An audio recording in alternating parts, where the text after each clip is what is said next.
Hey guys, Love of the Grain Workshop here. Today we're going to do another DIY Sugi style video using similar techniques and showing you how this new tool that I just picked up, the Restorer, can be used to speed the process up and really comes out with a really nice finish and end product. Saves you lots of time, saves you lots of money. Now the company did send me the tool. They're not paying me to make this ad though. This is my honest opinion on the tool. It really does save a lot of time, so stay tuned.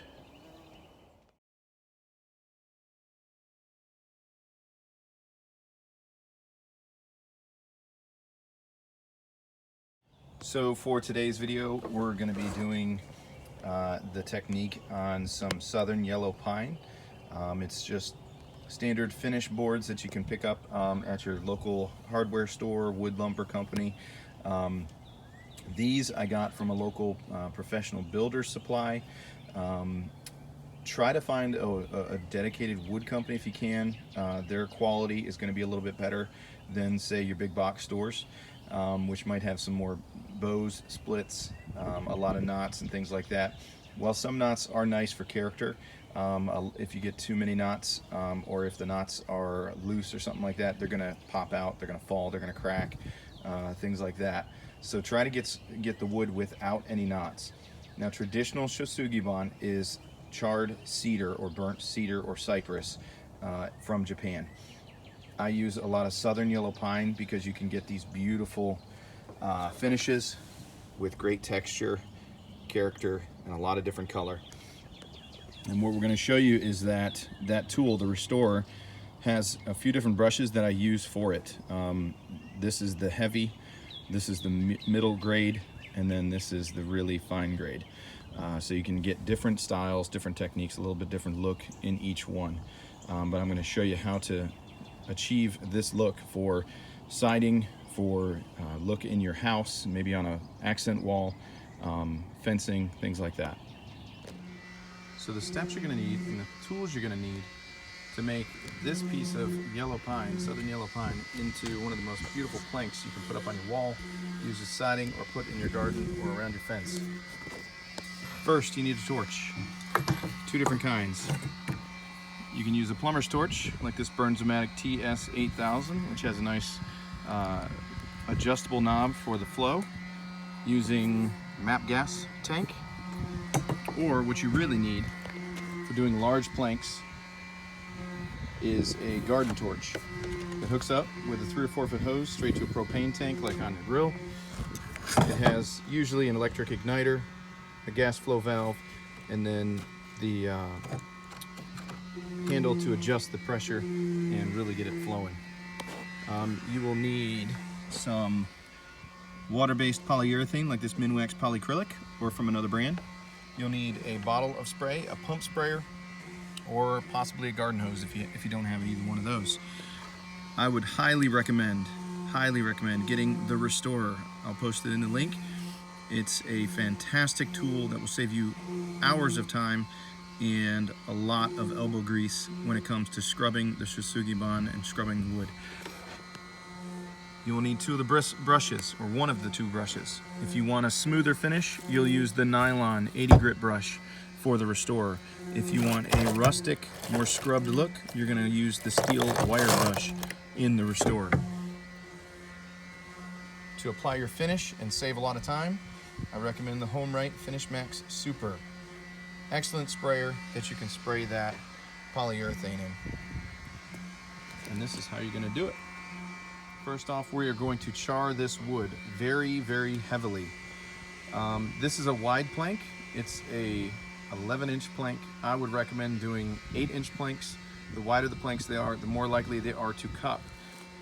If you're using this and you want it to use it outdoors, you're going to char both sides. If you're using it inside, decorative on a wall, you don't need to do both sides. You can just do the one side.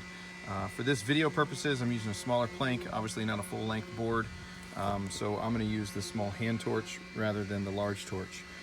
If you're doing large planks, like I said, for siding and walls and things like that, you're definitely going to want to use the propane torch, the garden torch, to save you time and money.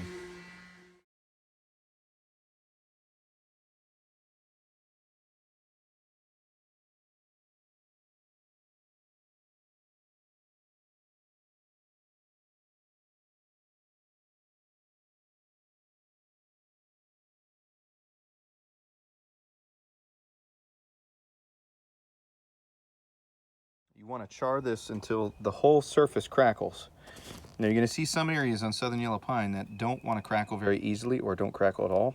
Those are the more dense pieces of wood versus the interior pieces in between those that crackle pretty quickly. You still want to chart very, very well. You want to chart evenly. If you don't chart evenly, you'll end up with different blotchiness. You'll end up with a blotchiness basically. So you want to get it nice and even overall with the crackle. Getting the edges, you don't have to do the edges if you're going to be doing something like fencing where they're going to butt up against each other. You don't have to get them very super charred like that. If you're going to do a decorative tabletop or something, you're going to want to, because you're going to want the same look all the way around, and then again on the end grain as well. You're going to definitely want to wear a mask when scrubbing these. That stuff's not good for your nose or your lungs. I recommend one like this. It's kind of a neoprene one that has a removable and exchangeable filter on the inside. So definitely wear something like that when you're going to be doing the scrubbing part of it. Traditionally, most people go about that you see in these videos, they use a wire brush similar to this, maybe with a wood handle. These bristles are fragile, they break off, they pop out, they hit you in the face. And it takes a lot of time and a lot of elbow grease and a lot of work to use these and to get it even and to get it looking just right.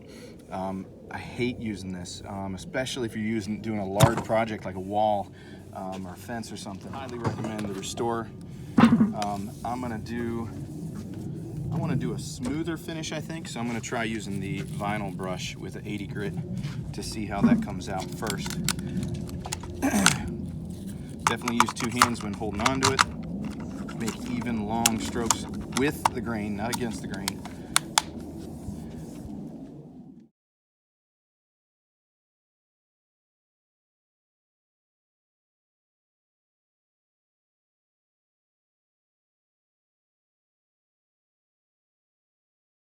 It's very bright, so I'm going to do it in the shade here where you can see it better. This is using that vinyl brush. It really, really just looks fantastic. It really enhances that grain. The darker grain, again, is a harder, more dense grain versus the lighter grain that's softer. So it digs out that softer grain and leaves behind that heavier, harder, denser grain. Really looks fantastic, and man, it's just so smooth with that brush. Now if you use the steel wire brush, it would see those lines in the grain that are natural. It would leave those type of lines all over the whole board, giving it a more rustic look. Here's the end grain, beautiful rings, like waves, and the edges. So now we're gonna seal it. Now when sealing southern yellow pine, to really enhance that grain and give it some beautiful color, I like to use Minwax water-based polyacrylic, which is a water-based polyurethane. They make an oil-modified water-based, which gives it more of a yellow amber tone. And then there's other brands and other manufacturers out there that make this same stuff. It's just not called polyacrylic. It'd be water-based polyurethane. You can use a brush to apply it or a roller, but that stuff dries fairly quick as you're working with it. So you'll end up seeing strokes and lines in it, which really kind of defeat the purpose of this and really don't look nice on this beautiful texture. So what I do is, again, use the Home Right Super Finish Max sprayer. Super simple to use. Pour some of it in there, make sure you got the right tip, and then spray away. Plug it in, you're ready to go. No long hoses, no long cords. You just need, well, other than the power cord, that's the only cord you're gonna need. And I'll show you here how quick and easy it is to put it on. Okay, so I recommend practicing and dialing it in so you get the right amount of spray. You don't want it too heavy and you don't want it too light. You want to be able to coat everything real evenly. I go about 50% overspray from the previous run, and I always do the bottoms or the sides and the edges first.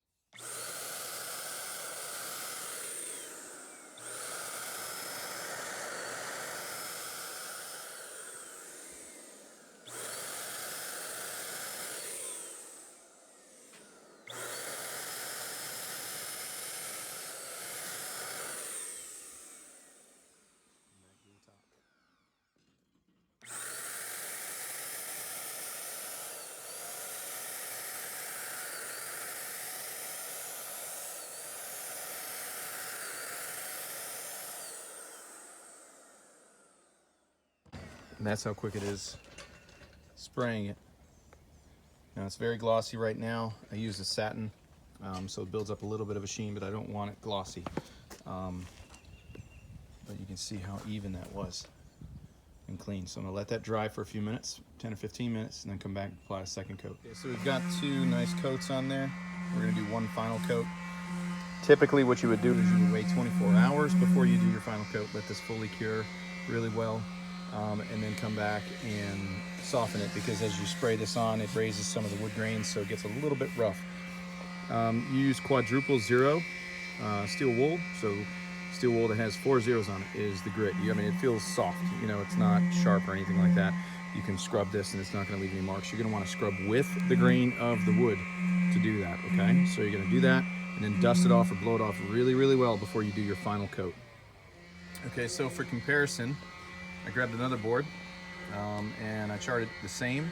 It's the same wood, same char as the previous one, but this one I'm gonna scrub using the steel wire brush, which I'm gonna show you is a little more aggressive, brings down a little bit more of the softer wood, and it gives it a nice kind of wired or lined look to it. Trick is practice with that, because with this one, it's a little, like I said, more aggressive. It's a little quicker to take down. You want to keep moving at all times. Being careful not to dig in. Let the machine do the work. You do not need to push in on it as it does it. Okay, so as you can see, it definitely removes more material. Still leaving these black lines, but the softer wood is a lot lighter now because of that. It'll still darken some when we seal it, but it does raise the grain a little more too. So you're gonna want to take your steel wool or some really fine, maybe 220, 320 grit paper, and lightly sand that to remove some of those grains that are standing up. All right, so here's the end product, like we showed you earlier, of the 3 different boards that I tried out. I added a couple in there. So when you heard me talking earlier about the tool and about the brushes, I was saying that on this board, I was using the 80 grit. I was actually wrong about that. Going back and looking at the brush, this is actually the 180 grit. This board here, which I did, is the 80 grit. And then this is the wire brush. So you have 3 different brushes, 3 different, I would call intensities, basically. The 180 grit obviously is very smooth, as you would expect from that nylon brush. You still have that really nice 3D textured effect, even on the wood end grain and on the side grains. But you get more of a light variance in colors. You've got a nice kind of dark caramel with those dark brown or black lines throughout. This is the 80 grit. 80 grit has slightly larger bristles. They're a little bit more rough, and you get a little bit more color variation. You get almost like a amber color in some areas with a lighter to medium caramel color, amber color in there. Still about the same 3-dimensional depth in the grain of the wood. Maybe a little bit more because it digs down a little bit more, but not a whole lot. And this is the steel wire brush. You get a much more rustic look. You get those really nice lines throughout it. And you get more lighter areas, along with some of the light amber areas as well. And I went really heavy on this one just to show how much it can brush. You could do lighter as well, and even get it a little bit, have a little less variance in the tones. But about the same texture on this one as well. Now this one obviously feels a little bit rougher to the touch because of those lines, and because you scraped it a bit deeper. So you might have to do a little bit more of the sanding in between the lines there just to get it a little bit smooth if you want it a little bit smoother. But it's not horrible. It's got a good texture to it. If that's the look you're going for, you might want that. So I ended up putting the same amount of coats on each one.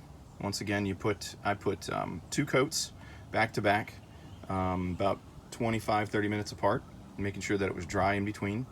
And then before the final coat, gave it a light sand with some 220 or steel wool. You can use, again, that quadruple zero steel wool. Just make sure that you don't get any steel stuck in the wood grains. If you do, make sure you pull them out beforehand. When you're using steel wool, that can happen sometimes. Then spray on your final coat, let that cure for 24 hours, and you've got a beautiful, beautiful finish. So hopefully this helps you save some time and save some money. The tool, I think, is around $100. And then the brushes, depending on which one you're looking for, are about, I think they're $40, maybe $50 a piece. So you can really and truthfully, you can pick them all up and then try it yourself and see the technique and really see in person what it looks like and the differences. And then make some of your own for your home, for your walls, for your siding on your house. I've made some garden boxes as well and done the same technique on it to help protect it outside.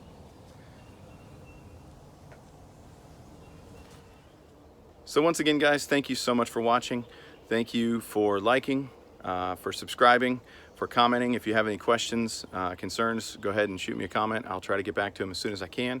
And hit that notification bell so you can get reminders every time that I post a new video. Thanks so much and have a great day.